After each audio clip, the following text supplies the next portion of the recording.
ಮುಂಗಾರು ಬಿತ್ತನೆ ಆರಂಭವಾದ ಹಿನ್ನೆಲೆ ಕೃಷಿ ಕೇಂದ್ರಗಳಲ್ಲಿ ರೈತರು ರಸಗೊಬ್ಬರ ಖರೀದಿಸುತ್ತಿದ್ದು, ಈ ಬೆನ್ನಲ್ಲೇ ರೈತರಿಗೆ ವಂಚನೆಗಳು ಕೂಡ ಆರಂಭವಾಗಿದೆ. ಈ ವಿಚಾರ ತಿಳಿಯುತ್ತಿದ್ದಂತೆ ಎಚ್ಚೆತ್ತ ಕರ್ನಾಟಕ ರಕ್ಷಣಾ ವೇದಿಕೆ ಲಕ್ಷ್ಮೇಶ್ವರ ತಾಲೂಕು ಘಟಕದ ಜಿಲ್ಲಾ ಘಟಕ ಸಂಬಂಧಪಟ್ಟ ಅಧಿಕಾರಿಗಳ ಗಮನ ಸೆಳೆದಿದ್ದಾರೆ. ಸರ್ಕಾರಗಳು ಕೃಷಿ ಕೇಂದ್ರಗಳಲ್ಲಿ ರಸಗೊಬ್ಬರಕ್ಕೆ ನಿಗದಿಪಡಿಸಿದ ದರಕ್ಕಿಂತ ಮಾರಾಟಗಾರರು ಹೆಚ್ಚಿನ ದರಕ್ಕೆ ಮಾರಾಟ ಮಾಡ್ತಾ ಇದ್ದು, ಇದರ ಜೊತೆಗೆ ಕೃಷಿ ಕೇಂದ್ರಗಳು ರೈತರ ಬೇಡಿಕೆಯ ಅನುಗುಣವಾಗಿ ರಸಗೊಬ್ಬರವನ್ನು ವಿತರಿಸದೆ ಅನುಪಯುಕ್ತ ಗೊಬ್ಬರವನ್ನ ಒತ್ತಾಯಪೂರ್ವಕವಾಗಿ ರೈತರಿಗೆ ನೀಡಿ ರೈತರ ಹಣವನ್ನ ಕೊಳ್ಳೆ ಹೊಡಿತಾ ಇದ್ದಾರೆ. ಕೃಷಿ ಇಲಾಖೆಯ ಅನುಮತಿ ಪಡೆದ ಅಂಗಡಿಗಳು ಸರ್ಕಾರ ನಿಗದಿಪಡಿಸಿರುವ ದರಗಳ ಪಟ್ಟಿಯ ನಾಮಫಲಕವನ್ನ ಅಂಗಡಿ ಮುಂಭಾಗದಲ್ಲಿ ಹಾಕಬೇಕು.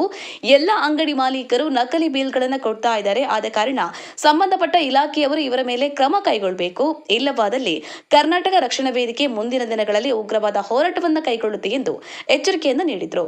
ಈ ವೇಳೆ ಜಿಲ್ಲಾ ಪ್ರಧಾನ ಕಾರ್ಯದರ್ಶಿಯಾದ ಬಸವರಾಜ ಬಿ ಹೋಗಿಸೊಪ್ಪಿನ, ಜಿಲ್ಲಾ ಸಂಘಟನಾ ಕಾರ್ಯದರ್ಶಿ ಗಂಗಾಧರ್ ಕೊಂಚಗೇರಿ ಮಠ, ತಾಲೂಕು ಅಧ್ಯಕ್ಷರಾದ ಲೋಕೇಶ್ ಸುತಾರ್, ಪ್ರವೀಣ್ ಗಾಣಿಗೇರ್, ತಾಲೂಕು ಗೌರವಾಧ್ಯಕ್ಷರಾದ ಬಸವರಾಜ ಮಲ್ಲೂರ್, ತಾಲೂಕು ವಿದ್ಯಾರ್ಥಿ ಘಟಕದ ಬಸಯ್ಯಗಡ್ಡ ದೇವರಮಠ, ತಾಲೂಕು ಮಹಿಳಾ ಅಧ್ಯಕ್ಷರಾದ ಸಾವಿತ್ರಿ ಅತ್ತಿಗೇರಿ ಹಾಗೂ ಇನ್ನೂ ಹಲವರು ಉಪಸ್ಥಿತರಿದ್ದರು. ಗಾಳಪ್ಪ ಹರಿಜನ್, ಲಕ್ಷ್ಮೇಶ್ವರ. ಜೈ ಭೀಮ್ ನ್ಯೂಸ್ 24x7. ಇದು ಬಹುಜನರ ನ್ಯಾಯಕ್ಕಾಗಿ. ರೈತರಿಂದ ಹೆಚ್ಚುವರಿ ಹಣ ವಸೂಲು ಮಾಡುತ್ತಿರುವ ಅಧಿಕಾರಿಗಳಿಗೆ ಹೇಳಿ ಧಿಕ್ಕಾರ.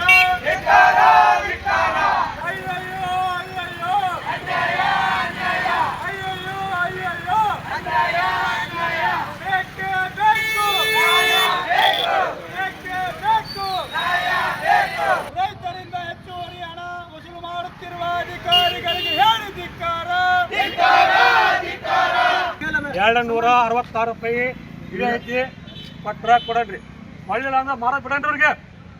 ಮಾರ್ಕಂಡಿಲ್ಲ ನೀವು ಲಾರಿ ತಗೊಂಬಂದು ಇಲ್ಲಿ ಇಟ್ಟು ರೈತರಿಗೆ ಮಾರ್ಬೇಕು. ನಿಮ್ ಕೆಲ್ಸದು ಅವ್ರದಲ್ಲ, ಅವ್ರು ಲಾಭಕ್ಕೆ ಮಾಡ್ತಾರ. ನಿಮ್ ಕೆಲಸ ಪಗಾರ ತೊಗೊಳ್ತೀರಿ, ತಂದಿಟ್ಟು ಮಾರ್ಬೇಕು ನೀವು ರೈತರಿಗೆ. ಯಾಕೆ ನಿಮ್ಮ ಬೆಳೆ ಬರ್ತೈತಿ, ಬೆಳೆ ತಂದು ಕೊಡಬೇಕು ನೀವು. ಮತ್ತೆ ಅಂಗಡಿನ ಸೀಸ್ ಮಾಡಬೇಕು. ಮಾಡ್ತೀರಾ ಮಾಡ್ತೀರಾ ಈಗ ಕೊಟ್ಟರಿ ಸದ್ಯ ಕೊಡ್ತೀರಿ ಮಾಡ್ತೀರಾ? ಈಗ ಮಾಡಲಿಲ್ಲ ಅಂದ್ರೆ ಮಗನಲ್ಲ